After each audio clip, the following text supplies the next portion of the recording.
नमस्कार साथियों, आप देख रहे हैं द्रोणाचार्य टाइम्स का डीटी न्यूज। मैं अपने आध्यात्म सीरीज को और आगे बढ़ा रहा हूँ। सत्य और असत्य क्या है, सृष्टि क्या है, सृष्टि उत्पन्न कैसे हुई, इसका पोषण कैसा होता है, सृष्टि का बोध कैसे होता है, अग्नि कितने प्रकार की होती है, ये उत्पन्न कैसे हुई। इन प्रश्नों का जवाब जानने के लिए गुरुदेव के मुखार बिंदु से सुनिए। चिदादित्यम किशोरांगम परे धामन्य विराजितम स्वरूपम सच्चिदानंदम निर्विकारम सनातन। आध्यात्मिक विमर्श की निरंतर श्रृंखलाबद्ध चल रही आज के इस सोपान पर, जहां हमारी यात्रा अब तक विश्राम करते हुए अग्रसर होने के प्रयास में निरंतर चिंतनशील है और समस्त आध्यात्मिक चिंतन के आकांक्षी महाकाल पुत्रों को उनके मार्गदर्शन के लिए सतत प्रयास कर रही है। इस क्षेत्र में डीटी न्यूज चैनल द्वारा ये आध्यात्मिक जिज्ञासा की शांति का ये जो महायज्ञ चल रहा है, इसके लिए मैं महाकाल शक्ति पीठ की ओर से इस महायज्ञ आयोजन हेतु मैं साधुवाद व्यक्त करता हूं। साथ ही महाकाल के जिज्ञासु समस्त अपने सुहृदय दर्शकों को मैं हृदय की गहराइयों से साधुवाद देता हूं। समस्त विश्व में शांति की निर्झरी बहे, ये मंगल कामना मैं परमात्मा महाकाल से अहर्निश करता हूं। आज इस आध्यात्मिक सोपान पर जहां हम विमर्श के लिए अग्रसर हो रहे हैं, वहां मेरे समक्ष आने वाले शारदीय नवरात्र के संबंध में कुछ विवेचनाएं प्रस्तुत करनी है, जिनका आदेश मुझे प्राप्त हुआ है। मैं उन पर अपने मंतव्य व्यक्त करूंगा। यद्यपि हमारे दर्शकों में से बहुत से ऐसे जिज्ञासु लोग होंगे जिन्हें ये लगता होगा कि ये जो विमर्श चल रहा है ये केवल मनगढ़ंत है, ये किसी शास्त्रोक्त नहीं है, किसी परंपरागत नहीं है।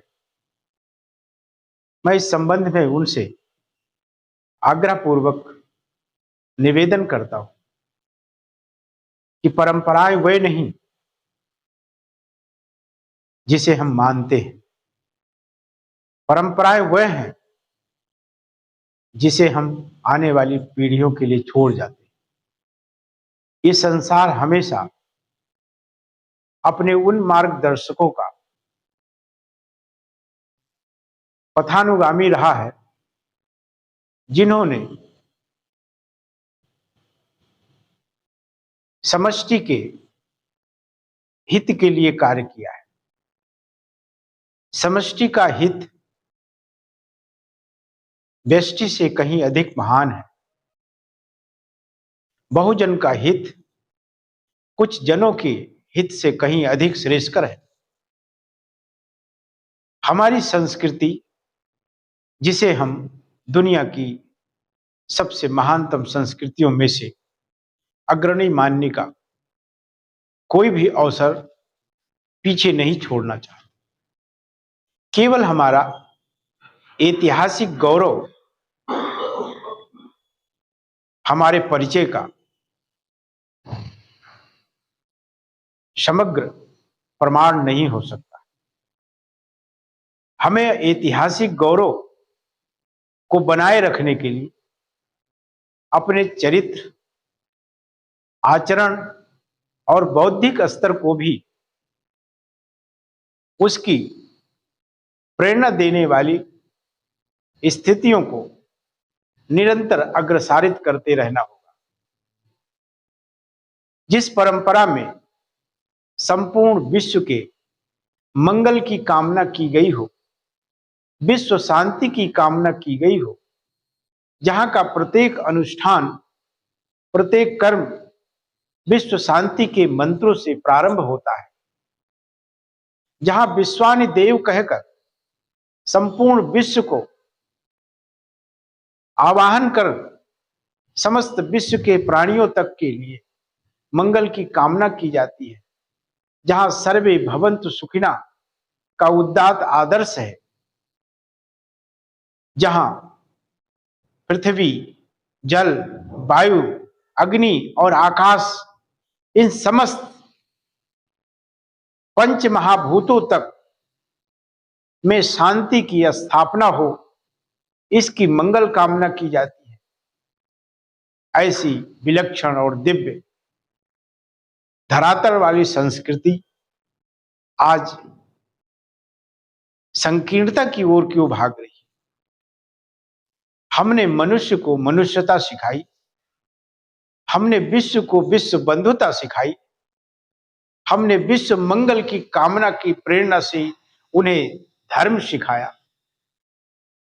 हमने उन्हें जीवन के सूत्र दिए, हमने समग्र सृष्टि में आत्मा के रूप से एकात्मता के सिद्धांत दिए। लेकिन आज वर्तमान में देखकर जो लोग विश्लेषण कर रहे हैं, विवेचनाएं कर रहे हैं, वो आधुनिक परिवेश के मद्देनजर उसे ही केंद्र में रखकर हमारे अतीत का आकलन करते हैं। शानदार था भूत, भविष्यत भी महान है, अगर सुधारे आप जिसे जो वर्तमान है। यदि कहीं अग्नि लगती है तो अग्नि के स्रोत को ढूंढने की अपेक्षा उसके स्वरूप को ही समाप्त करने का विधान है, और यही यथेष्ट उसका समाधान है। आज हम प्रत्येक वर्ष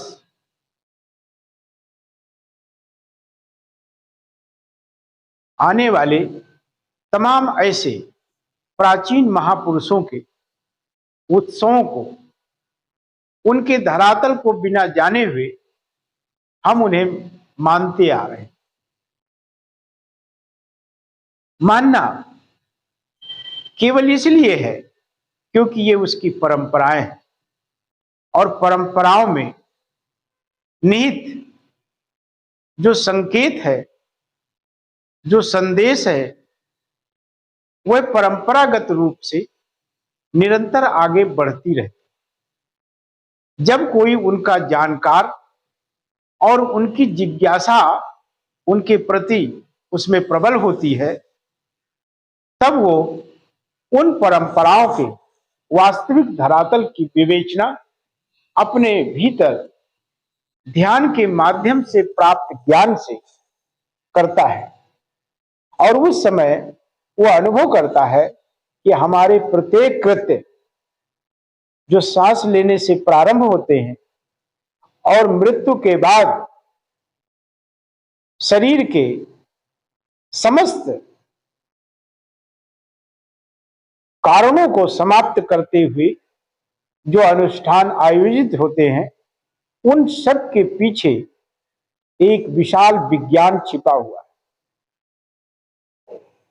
आज जिसकी चर्चा की जा रही है वो आगे आने वाले नवरात्रि। नवरात्रि रात्रि का तात्पर्य अंधकार से है और अंधकार वो नौ क्या है जिसका हम जानकर उनके परित्राण का आवश्यक कृत्य करते हुए उस अंधकार को नष्ट कर। भारतीय संस्कृति में सबसे बड़ा और दुर्धर्ष अंधकार है वो है असत्य का। इसलिए महापुरुषों ने असत्य के अंधकार से मुक्त होने के लिए अस्तो मा सद्गमय की प्रेरणा दी। असत क्या है? असत की परिभाषा सूक्ष्म रूप से प्रकृति में जो जैसा है उसे वैसा न मानकर उसके मोह में फंसना वो असत है। उसे यथार्थ रूप में स्वीकार करना सत्य है। सत्य परिभाषित नहीं हो सकता। सत्य को परिभाषा के लिए शब्द सक्षम नहीं है। तो न सत्य परिभाषित होता है न ईश्वर परिभाषित होता है, क्योंकि दोनों शब्दातीत है और दोनों एक रूप है। चाहे सत्य को प्राप्त करो या ईश्वर को प्राप्त करो, दोनों एक ही शब्द के पर्याय है। इसलिए सर्वप्रथम सत्य ही परिभाषित करने के लिए हमारा ये जीवन है, शरीर है। शरीर की जो चेतना है वो प्रकृति से संबंधित है। प्रकृति केवल अपनी निरंतरता में रुचि रखती है। निरंतरता का तात्पर्य कि सृष्टि सदैव पल्लवित होती रहे, यही कार्य सृष्टि का है। सृष्टि का एकमात्र हम पर कृपा का जो योगदान है वो केवल संतति है। वो हमारी संतति वृद्धि के प्रति ही निष्ठावान है। प्रकृति केवल संतति वृद्धि को ही प्रश्रय देती है। लेकिन सृष्टि होने के बाद सृष्टि का पोषण कैसे हो, सृष्टि संचालित कैसे रहे, जीवन कैसे निर्बाध गति से आगे बढ़ता रहे, ये कार्य प्रकृति का नहीं है। यह शरीर प्रकृति से मिलने वाले समस्त संसाधनों को अपने अनुकूल अनुभव करते हुए उनका उपयोग करता है और ये प्रकृति के संसाधनों को अपने अनुकूल पाने पर उनके उपयोग का जो प्रेरणा प्राप्त होती है वो कोई पोषणकारी तत्व है। पोषणकारी कोई परमात्मा है, कोई पोषणकारी जिसमें पोषण का ही उसने केवल आश्रय लिया हो, जिसने केवल पोषण का ही अपना धर्म स्वीकार किया हो, ऐसे उस पोषण परमेश्वर को मनुष्य जब उसे भौतिक संसाधनों का अभाव होता है तो वो उसे तलाशने की चेष्टाएं करता है। प्रत्येक ऐसी स्थिति जब अभाव उसमें सीमा से ऊपर हो रहा हो तो ऐसी स्थिति में वो उस पोषणकारी परमात्मा का भिन्न भिन्न नामों से उसको अपने जीवन के अस्तित्व में शामिल करता है। वो कोई देव हो सकते हैं, कोई साधन मात्र हो सकता है, कोई मंत्र हो सकता है, कोई क्रिया हो सकती है, कोई अनुष्ठान हो सकता है। सहजता से हम इसे समझने का इस प्रकार प्रयास करेंगे कि प्रकृति की संतानोत्पत्ति की जो ऊर्जा है, जो संतति वृद्धि की परिकल्पना को साकार करती है, वो प्रकृति की संपूर्ण ऊर्जा हमारे नाभि में स्थित है। नाभि में ही काम स्थित होता है, जो समस्त सृष्टि के निर्माण का बोधक है।